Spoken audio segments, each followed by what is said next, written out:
In a bygone era, nestled amidst the labyrinthine alleys of an old city, there existed a quaint shop that seemed to hold the secrets of time itself.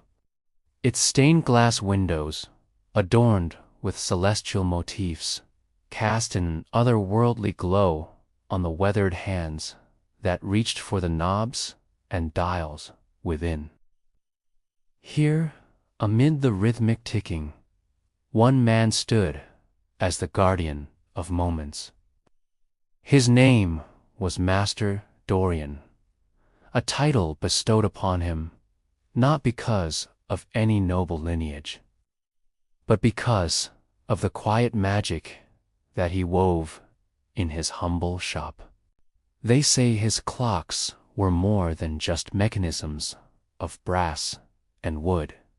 Each tick-tock was a heartbeat of memory, and those who truly understood them could peer into the abyss of time, revisiting moments both joyous and melancholic. The city's folk whispered tales of these clocks, claiming they didn't just keep time, they held it.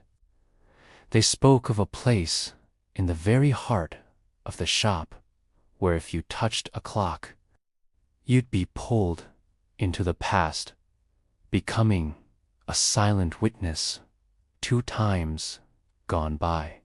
One afternoon, a young lad named Samuel, known for his insatiable curiosity, found himself drawn to the shop like a moth to a flickering flame.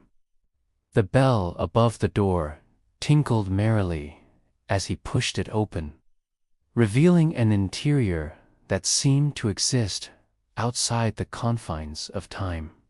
Clocks of all shapes and sizes lined the walls, their faces staring blankly as if guarding some deep secret. The air hung heavy with the scent of aged wood and a faint metallic temps that tickled the back of Samuel's throat, hinting at the passage of ages. His gaze fell upon a small golden watch resting on a velvet cushion. As he reached out to examine it, a jolt shot through his body, as though the watch itself was alive and had recoiled at his touch. The world around him dissolved into a maelstrom of colors and sounds. When his vision cleared, he found himself in the bustling marketplace of the same city, but it was a different time, a different era. Gone were the sleek, towering buildings of his day, replaced by quaint wooden structures adorned with vibrant flower boxers. Horse-drawn carriages clattered over cobblestone streets, their drivers shouting merrily to the crowds. Men in waistcoats and women in hoop skirts hurried along, their laughter echoing in the narrow lanes. Startled by this sudden journey through time, Samuel stumbled back, his hand flying to his chest. The golden watch slipped from his fingers and crashed to the ground, its delicate hands frozen at 3:07. With a gasp, he watched as the world around him shimmered once more, pulling him back to the familiar surroundings of Dorian's shop. There, nestled in the palm of his hand, the watch ticked away the seconds, its metallic heart beating in perfect rhythm against his skin. He turned, his eyes wide with wonder and a hint of fear, to find Dorian regarding him with a mixture of amusement and sternness. "Do you understand now, young Samuel, why we do not simply touch the clocks?" Dorian's voice resonated with the wisdom of ages, each word carefully measured as if spoken in the hushed tones of a long-forgotten language. Samuel, still shaken by his involuntary time travel, stammered, I don't quite understand, Master Dorian. What was that just now? How can a watch send me to the past? Dorian, his gaze fixed on the golden watch in Samuel's hand, sighed. It was evident that the boy's innocent curiosity had gotten the better of him. But there was a glimmer of something else in his eyes, something akin to wonder and a thirst for knowledge. With a gentle smile gracing his lips, Dorian beckoned for Samuel to sit down on a nearby stool, initiating a tale that would span decades and touch upon secrets older than time itself. The old man explained that each clock held a fragment of the city's soul, encapsulating a significant moment from its rich tapestry. But it wasn't merely about preserving moments. It was about understanding the delicate balance of time. He then revealed a truth so profound that it echoed in the chambers of Samuel's heart, a truth that would forever bind him to the enigmatic world of clocks and time. In the highest tower of the city, hidden from the bustling world below, lay a colossal clock. Its gears, driven by an unseen force, kept the very essence of the city's timeline intact. This wasn't a clock to tell the time, but a chronostasis to hold it. As the years turned into decades, Samuel's understanding deepened.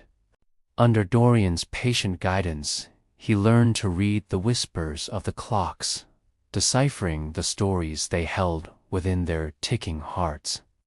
He discovered that each gear, each spring, each pendulum swing represented choices made and moments lived. Time, in its relentless march, was both fragile and resilient, a delicate dance of cause and effect. But as Dorian grew older, the shadow of mortality loomed large. A chill wind began to blow through the city, carrying with it the scent of unraveling moments. People started forgetting loved ones, losing pieces of themselves, their histories dissolving like mist in the morning sun. Samuel, his heart heavy with foreboding, raced up the winding stairs to the hidden tower. There, amid the colossal gears and chimes, he found Dorian, his frame as frail as dried autumn leaves. "The great clock," Dorian rasped, his voice echoing in the vast chamber. "It's faltering. The city's memories are fading. You must fix it, Samuel." His gaze, though dimmed with age, held an unwavering resolve. "You have the heart of a timekeeper. Now you must prove you have the hands." And so Samuel, guided by the echoes of Dorian's wisdom and the rhythmic pulse of the city, delved into the heart of the great clock. Gears ground to a halt, their teeth worn smooth by countless years of rotation. Springs, once taut and eager, were slack and weary, their coils threatening to unwind completely. Pendulums, which had swung in perfect rhythm since the dawn of the city, hung still, their movements frozen in time. As Samuel worked, memories flickered around him, stories of joy and sorrow, love and loss, triumph and sacrifice.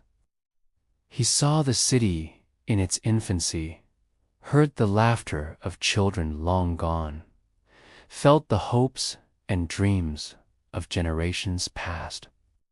With each passing moment, the city's history unraveled, its very essence slipping through his fingers like grains of sand. But Samuel pressed on, driven by a newfound determination and the responsibility that weighed heavy on his shoulders.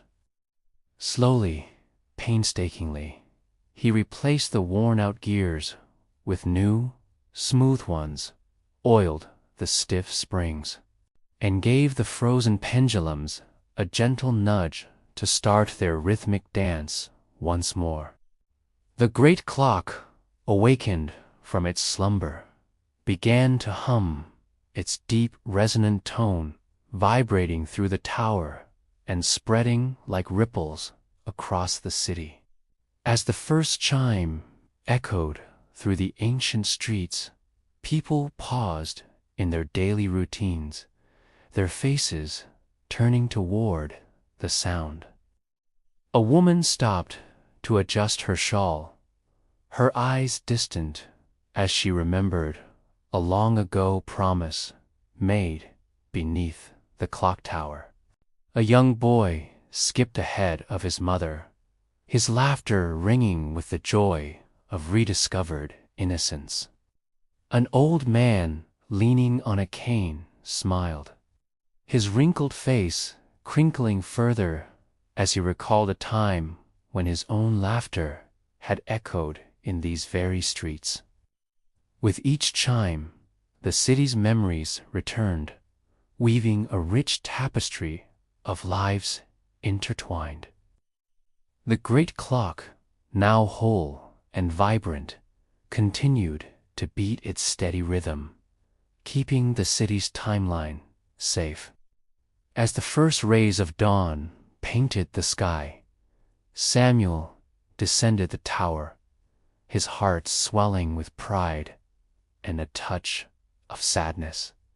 He looked back at the clock, its presence a comforting constant in a world that was ever changing. Beside him, Dorian, his eyes twinkling with pride, placed a hand on Samuel's shoulder. "You have done well, Samuel. The city's story will continue to be told, thanks to you."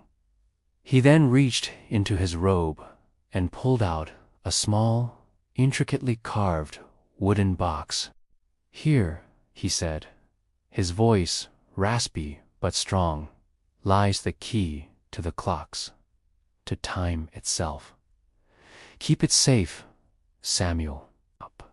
You are now the keeper of moments."